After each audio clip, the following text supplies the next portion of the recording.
السلام علیکم ناظرین، welcome back to Haji vlog. آج کی یہ ویڈیو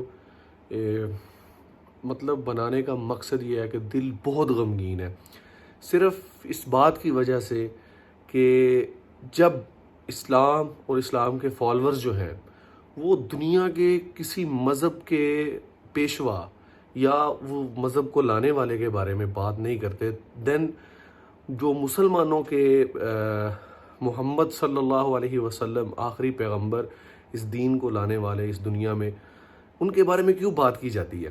انڈیا کے اندر جو ہوا، سب سے پہلے تو ہم سب مسلمان اس چیز کی پرزور مذمت کرتے ہیں کہ یہ ایک بہت ہی غلط یعنی کہ ایسی بات کی کیوں جاتی ہے کہ جس وجہ سے ہم مسلمان ہرٹ ہوں۔ اس کے بعد ہم ان کی بات کرتے ہیں، وہ جو شرما اور وہ ایک جو بی جے پی پارٹی کا دوسرا بندہ، انہوں نے جو گستاخی کی ہے، ان کے دو پوائنٹس تھے۔ پہلی بات انہوں نے یہ کی کہ آپ صلی اللہ علیہ وآلہ وسلم کی معراج کے بارے میں انہوں نے شک کیا، اس پہ اٹھایا کہ یہ امپاسبل چیز ہے، ٹھیک ہے، آج سے 1400 سال پہلے یہ بات کی گئی۔ اوکے، اب اس کے اوپر اگر مسلمز کی بات کی جائے، انہیں یہاں پہ بے شمار علماء ہیں، انہیں وہ دلائل دے سکتے ہیں، انہیں دلائل ایزیلی مل سکتے ہیں، اس چیز کی اسلام سے پروف مل سکتے ہیں انہیں، لیکن اگر عقلی دلیلوں کی بات کی جائے تو وہ میں آپ کو ایک دو عقلی دلیلیں بتاتا ہوں، اور ویڈیو بنانے کا ایکچوئل مقصد بھی یہی ہے تاکہ ہر مسلم کو کم سے کم یہ پتا ہو کہ اس کے پیچھے اگر کسی ایک کافر کو یہ بتانا ہو کہ آیا اس چیز کو کیسے پروو کیا جائے، آپ صلی اللہ علیہ وسلم معراج پہ گئے، تو وہ اسے کیسے بتائے گا؟ کیوں؟ کافر تو اسلام کو نہیں مانتا، قرآن کو نہیں مانتا، حدیث کو نہیں مانتا، آپ اسے اس میں سے دلائل دیں گے، وہ کیسے بلیو کرے گا؟ تو میں آپ کو ایک دو عقلی دلائل بتاتا ہوں جس پہ یہ بات شاید کہ اس کے دل میں اتر جائے۔ تو سب سے پہلی بات، آپ صلی اللہ علیہ وسلم نے معراج کی بات، آپ وسلم جب معراج پہ گئے اس وقت ابھی اسلام نیا نیا تھا، ٹھیک ہے، تو ابھی اسلام اتنا پھیلا نہیں تھا، آپ وسلم کے فالورز کم تھے۔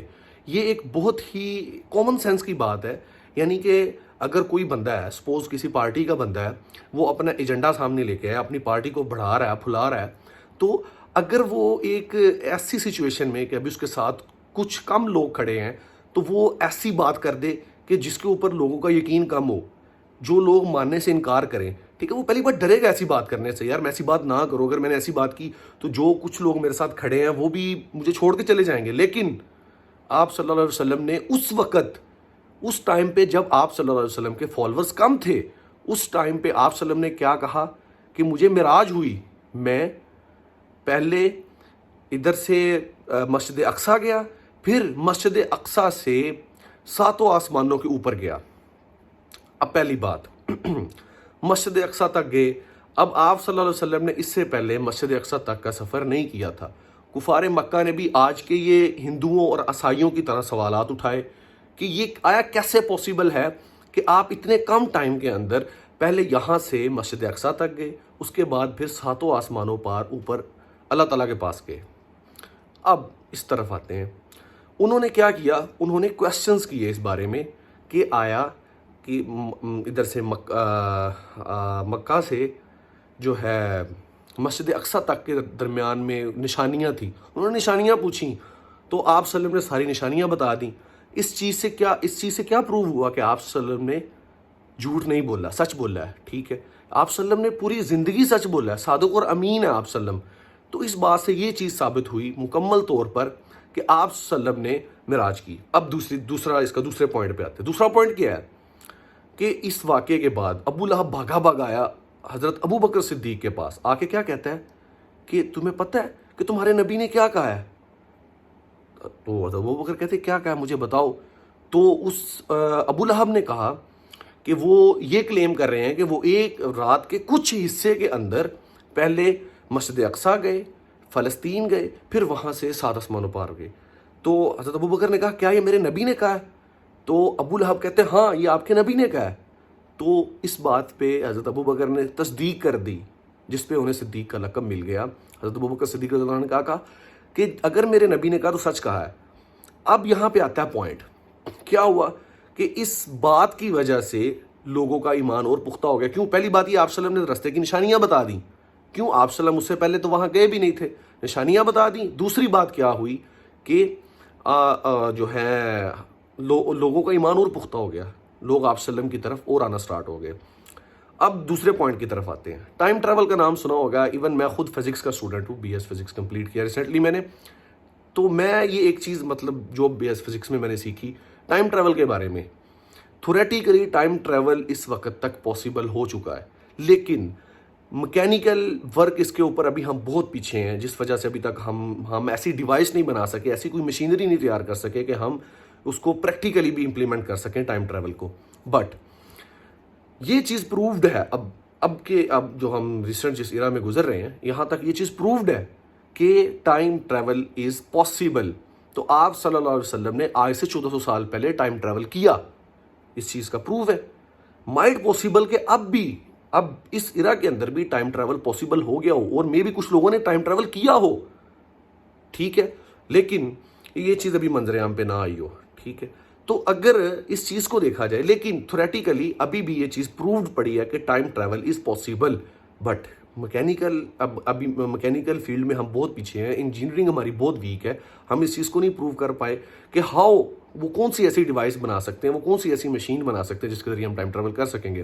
اب آتے ہیں اس دوسرے پوائنٹ کی طرف جو انہوں نے نعوذ باللہ اماں جی عائشہ کے بارے میں بات کی۔ اب اس کا بھی میں آپ کو عقلی دلیل دیتا ہوں۔ ایک عقلی دلیل کیا ہے؟ میڈیکلی یہ چیز پرووڈ ہے، آپ انٹرنیٹ سب کے پاس موجود ہے، وہاں سے دیکھ سکتے ہیں کہ ایک لڑکی کے اڈلٹ ہونے کی منیمم ایج 9 سال ہے، اور اماں جی عائشہ آپ صلی اللہ علیہ وسلم کے ساتھ 9 سال کی تھی جب بیاہی گئیں، جب رخصتی ہوئی۔ اب دوسری بات، شادی کا مطلب میل کا فیمیل کے ساتھ شادی کا کرائٹیریا کیا ہے؟ مطلب کیا کرائٹیریا فکس کیا گیا یہاں پہ ہمارے معاشرے کے اندر؟ کوئی کرائٹیریا نہیں ہے۔ کرائٹیریا بیسک کیا ہے؟ صرف یہ کرائٹیریا ہے کہ لڑکا اور لڑکی راضی ہوں اور دونوں اڈلٹ ہوں، بالغ ہوں، دونوں کا بالغ ہونا اور دونوں کی رضامندی شادی کی شرطیں ہیں۔ اب وہ یہ بات تو کر رہے ہیں کہ 9 سالہ حضرت عائشہ تھی اور آپ صلی اللہ علیہ وسلم تھے ایج میں بہت بڑے تھے، ٹھیک ہے، لیکن وہ یہ چیز نہیں انہیں نظر آ رہی کہ اس سے پہلے حضرت خدیجہ رضی اللہ تعالیٰ عنہ کی ایج 40 تھی اور تب آپ صلی اللہ علیہ وسلم کی ایج 25 تھی۔ مطلب کیا اس سے ثابت ہوتا ہے کہ ایج جو فیکٹر ہے وہ شادی کے لیے میٹر ہی نہیں کرتا۔ یا تو پھر یہ کرائٹیریا سیٹ کر دیتے ہیں ہم اس دنیا کے اندر، یا تو یہ کہہ دیتے ہیں نا کہ ایسا کر لیتے ہیں کہ بھائی جو لڑکا آج کی ڈیٹ میں 6:05 پہ پیدا ہوا ہے اور ایز سیم آج ہی کی ڈیٹ میں 6:05 پہ جو لڑکی پیدا ہوئی ہے، صرف ان دونوں کا آپس میں شادی ہو سکتی۔ کیوں؟ Age difference. مطلب بات سوچنے والی ہے نا، یا تو پھر کوئی تو کرائٹیریا ہوگا نا۔ تو بھائی اس لیے یہ بات کرنا انتہائی غلط ہے، انتہائی غلیظ بات ہے کہ آپ صلی اللہ علیہ وسلم کے بارے میں اس چیز کو اٹھایا جائے۔ اور اس کے بعد حضرت عائشہ رضی اللہ تعالی عنہ کے ساتھ شادی کرنے کا جو مین مقصد تھا وہ یہ تھا، مطلب یہ جو پوائنٹ میں دوسرا پیش کرنے لگا ہوں، یہ مسلم جو ہے وہ اس کو ایزیلی پک کر لیں گے، وہ یہ تھا کہ ایک پیغمبر کے سائے میں ایک عورت جو ہے وہ بڑی ہوگی، ٹھیک ہے، جو اب ایون کہ جتنی مطلب احادیث ہیں اماں جی عائشہ سے بہت زیادہ احادیث مروی ہیں، اور آپ صلی اللہ علیہ وسلم کی باقی جو بیویاں ہیں ان سے اتنی احادیث مروی نہیں ہیں۔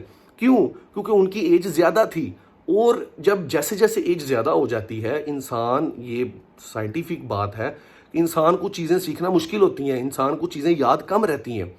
تو ایک کم عمر کی جو ایک خاتون تھی اس سے شادی کرنے کا مقصد تھا کہ وہ جو عورتوں کے مسائل ہیں وہ آپ صلی اللہ علیہ وسلم سے سیکھیں۔ کیوں؟ پردے کی بات ہے، ہر عورت آ کے آپ صلی اللہ علیہ وسلم سے ڈائریکٹلی چیز نہیں پوچھ سکتی، پردے کی رازداری کی بات ہے۔ تو کیا ہوتا تھا کہ وہ اماں جی عائشہ سے باتیں پوچھتی تھی، اور اماں جی عائشہ کے ساتھ جو آپ صلی اللہ علیہ وسلم کے نکاح کا مین مقصد یہ تھا۔